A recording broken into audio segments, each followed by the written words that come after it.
know, folks, nearly 8 in 10 CFOs say that organizational disruptions from the pandemic accelerated a transformation of their roles. Now, we're going to discuss the new research and how companies must improve employee as well as customer experience by strengthening top line and bottom line results. And as the pandemic continues to challenge organizations worldwide, the role of chief financial officers has moved further beyond economic guardians of the enterprise to architects of business value and catalysts of digital strategies, with nearly three-quarters, 72% of CFOs reporting that they now have the final say on the appropriate technology direction of the enterprise. That's according to a new research from Accenture, NYSE, ACN, you know them, big company. Now, my special guest, Aneel Delawalla, is Managing Director with Accenture Strategy. Welcome, Aneel. Thank you so much for having me. So, to the bottom, what were the results of the report? Great question. You talked about how 8 in 10 CFOs are seeing the pandemic force an acceleration in their roles, but it's coupled with the transformation that was occurring even before the pandemic in terms of digitalization, market and industry changes, evolving consumer expectations.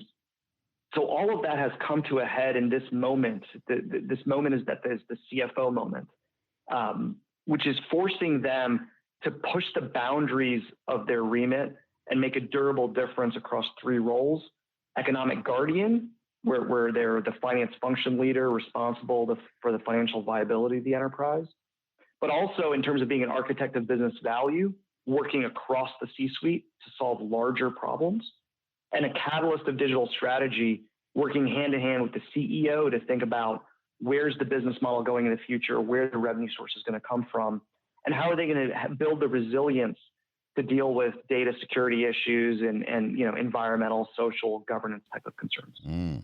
Well, in researching this particular story, I mean, 86% CFOs have increased the frequency and scope of collaboration with C-suite partners, and this apparently leverages their visibility, analytics, access to data, and insights to the overall enterprise risk. Now, it's a lot at stake. Why has Accenture dived into this research? Great question. So this research builds on our legacy of research that we've been doing about the CFO's role, the finance functions leadership since 2003. We do it biannually. We've been looking at it, every couple of years to see what the trends are, what the changing trajectory is. And we found that this was that unique moment where we knew the pandemic, because of the disruption of it, was going to be an accelerant. And we wanted to see which direction the CFO's role was going to grow in and what type of impact that might manifest itself. Interesting, some other stats that came out of this report. 88% of CFOs have introduced new metrics to better leverage finances collaboration with and influence on the enterprise. And yet more than half, 60% of traditional finance tasks, they're currently automated. Now, this exceeds what CFOs predicted in 2018. They thought 45% of traditional finance tasks would be automated, so it's a lot more. Now, how can CFOs improve their top line and bottom line results simultaneously? Yeah, so it comes down to breakthrough speed, and having that breakthrough speed allows them to unleash breakout value for both top and bottom line results. Let me talk about the results first. Let's lead with the outcomes. Okay. So those CFOs that are leaning into those 3 roles, that are unlocking the breakthrough speed, they're materially, growing their EBITDA faster. Their CAGR is almost twice as high as those CFOs that are not the high performing or the elite CFOs. And the revenue CAGR is 10% better. So there's a material financial difference in terms of top and bottom line results. Well, how are they doing that? How are they unleashing that breakthrough speed? They're leaning into technology strength. They're using cloud to generate new insights, to create new value sources, to solve today and tomorrow's problems, and not just using it to address yesterday's issues. They're connecting data between the financial data, the operational data, and the third-party macroeconomic external data to be able to answer questions they've never been able to answer before, and doing so at breakthrough speed where they're able to answer it during the month, in month, and not having to wait for many days after the month end or the quarter end to do so. So this is why speed matters so much currently. You got it. Speed has never mattered as much as it does now. And it's important that that's not reckless speed, that it's controlled speed, and there's confidence with that speed as well. I'm speaking with Aneel Delawalla, Managing Director with Accenture Strategy. Let's talk about new paradigms, the new paradigms in technology. How do you see it?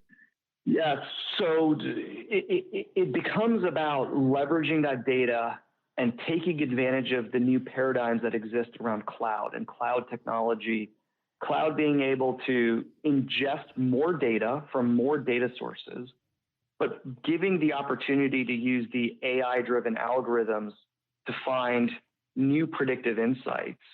That's really the new paradigms that are out there from a technology sense. But the technology is not on its own. It's about solving the business problems of today and tomorrow. So it's about finding those new customers, those new channels, those new markets that ultimately will be unlocked through new business models. So it's that interplay between the business strategy and the technology strength that really is the new paradigms. This sounds like an awful lot of good reading. Where can people go in their slippers and pajamas and get into this stuff? Tell me. Well, hopefully they're not only reading it at bedtime, but Accenture.com/CFO now. You can download the report. You can also engage on the website to get deeper into a lot of the survey findings and the metrics and make it your own and figure out how to make a difference for your enterprise. Well, folks, Aneel's bio is going to be up on our Business Radio X Network site permanently anyway, along with his photograph. I'll tell you a little bit about him. As Managing Director in Accenture Strategy, he leads the Enterprise Value Targeting Group, which uses proprietary functional industry benchmarks and digital value methodologies to find new sources of value. Now, Aneel, you work with management teams and boards of directors at publicly traded and privately held companies, don't you, to create enterprise value? Right at the intersection of growth strategies and so on. You must hear some incredible stories. Yeah, absolutely. And the way I would sum up those stories is, CFOs, CEOs, boards of directors, they're having to move at a pace that the prior generation didn't have to move at, in terms of they're having to make billion-dollar decisions on a weekly, sometimes daily basis, where the prior generation was able to do it, $100 million decisions on a monthly or quarterly basis. And so that pressure, that speed, the scale of those decisions really creates some interesting dynamics within those board of directors and, across the C-suite. Sure. Well, I tell you what, if there was a fly on the wall in some of those boardrooms, eh? Well, in closing, you also co-chair the Accenture CFO of the Future Summit in partnership with Harvard University.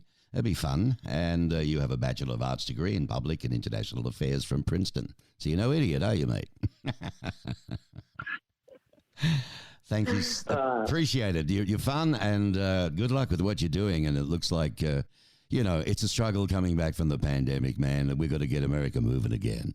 But you're contributing towards that. Aneel. Amen to that. Yeah, thank you. Aneel Delawalla, you're most welcome. Ladies and gentlemen, Aneel Delawalla, Managing Director in Accenture Strategy.